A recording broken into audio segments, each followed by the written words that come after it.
This Fire to the Self, going over the astrological energy forecast for the week of March 13th to the 19th.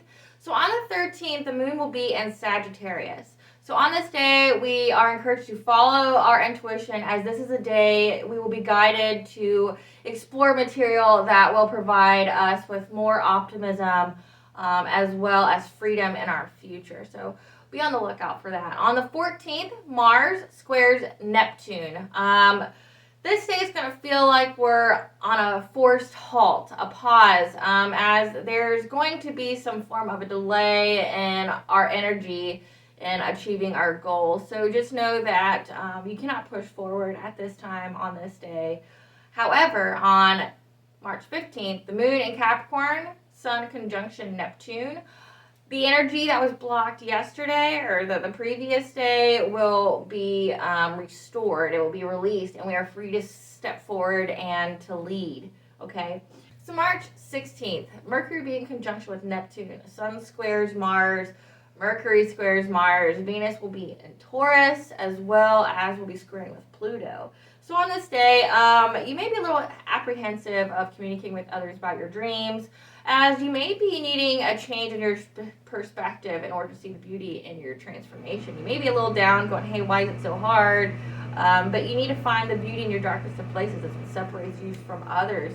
It's, you turn your pain into power, okay?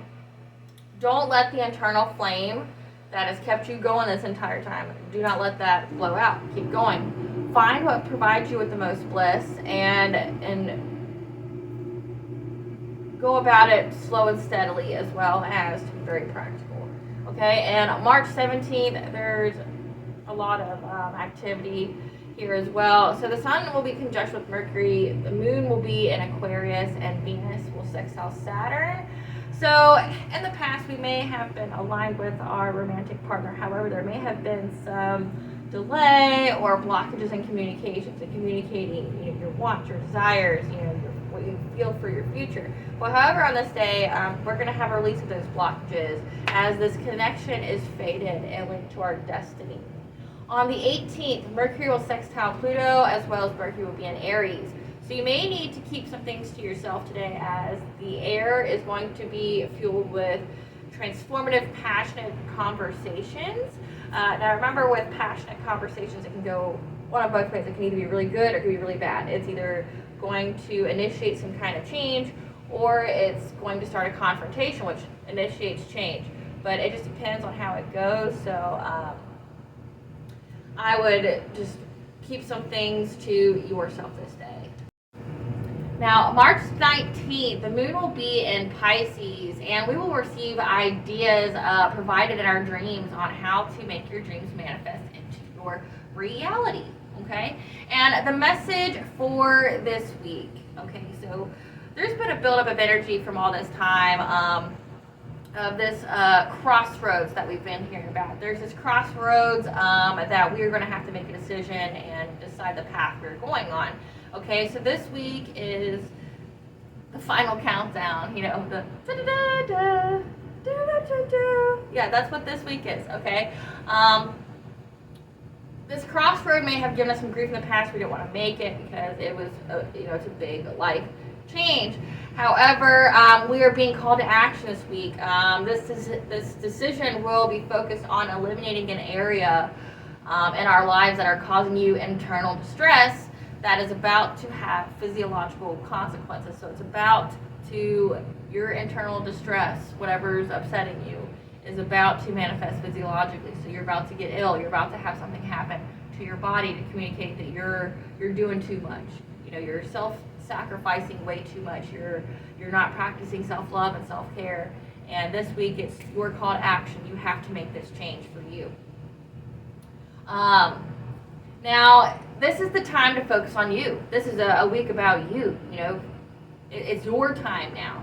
And what you want you need to focus on what provides you with the most bliss. Trust and surrender in the divine with this crossroad of decision. Walking away is required, okay? You will have to walk away from something, knowing that this risk is going to come with great reward. Focus on maintaining healthy boundaries.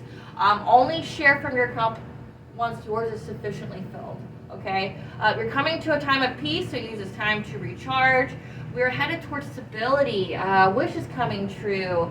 Beginnings, new love for ourselves, new love for our partners, new love for others, new love for life, which is, what we really need. New love for life. And we are needing this life change to higher our vibration, to magnetize what we are needed, for our journey in the future. This whatever was distressing you is lowering your vibration, okay? And it lowered your vibration so badly because you're putting others before yourself. You probably giving from an empty cup, or you weren't taking the time to recharge.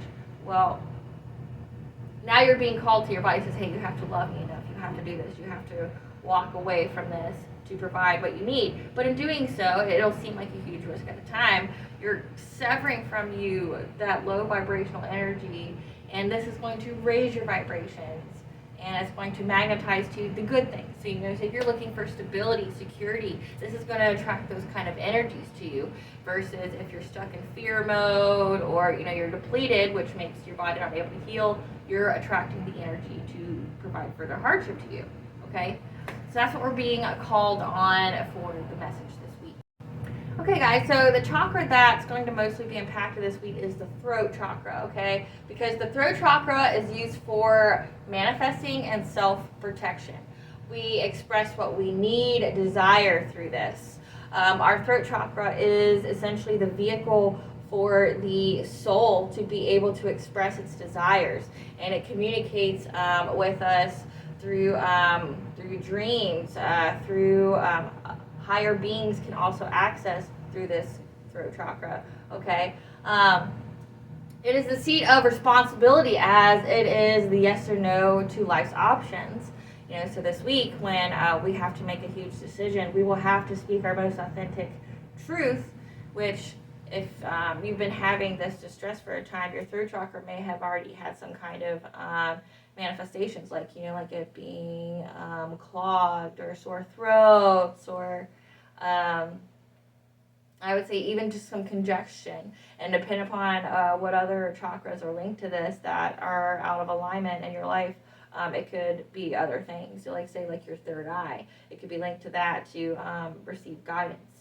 Okay, or it could be linked to your heart chakra, because maybe this is a love thing, and you're getting pains in your chest as well as in your throat. So this whole area is just messed up. Okay, because we are being forced to make a decision, and the soul is pushing it, as well as the energy, as well as the energy. So the yang function relates to expressing and voicing our truths. The yin is for receiving guidance. Okay, and if this chakra is out of alignment, like I said, you could be sick or whatever. However, addictions that result from this chakra being out of alignment are oral fixations, like always eating, talking, or having something in your mouth. This makes me think of people that say they always have to have a coffee in their hand and sipping on it when they're walking or driving. They have to have that. That would be an addiction resulting from this chakra being out of alignment. It also will attract you to crunchy or salty foods. If it's really out of alignment physiologically, you could have like laryngitis, you could have thyroid cancer, things of that nature. Okay, guys, and this is just a recap / call out for the next week. I'm getting ready to go on a spring break, if you will. I just wrote a children's book on following their intuition, empathy for others, as well as for animals, for other beings, following self-worth, things of that nature, and I've gotten published. So I'm going to be focusing on that during that break time, because I'm in the contracting period. I've already written the book, I have the mock copy and everything. I'm going to be having a lot of conversations and meetings along with my daytime job. So it just seemed like an auspicious time for the break in between, each season. So I'm going to cover Ostera for Wishy Wednesday, as well as remember during the spring equinox, that is a great time to do a house cleansing and sealing spell. I do mine during the fall and spring equinox. So I do it twice a year. So the spell covers 6 months. I will post that on my Facebook business page. I'll pin it for you if you still need help with that spell and all that. But those will be my last videos for a little bit until I get a little bit more time for my own self, because a lot goes into my spiritual work, and like I said, it's how I give. But maybe it's been taking a little bit a lot because of all the changes I've personally had in my life. Like I'm getting ready to go to a different house. Like I'm getting ready to have a different job. I'm getting ready to have all these different things. So I myself am preparing and needing to recharge my own batteries during this time, as well as to plant these seeds to firmly create the foundation for not only just my life, but like my family's life. All right, guys. Well, it's been wonderful, and you guys have a good rest of your day and upcoming week.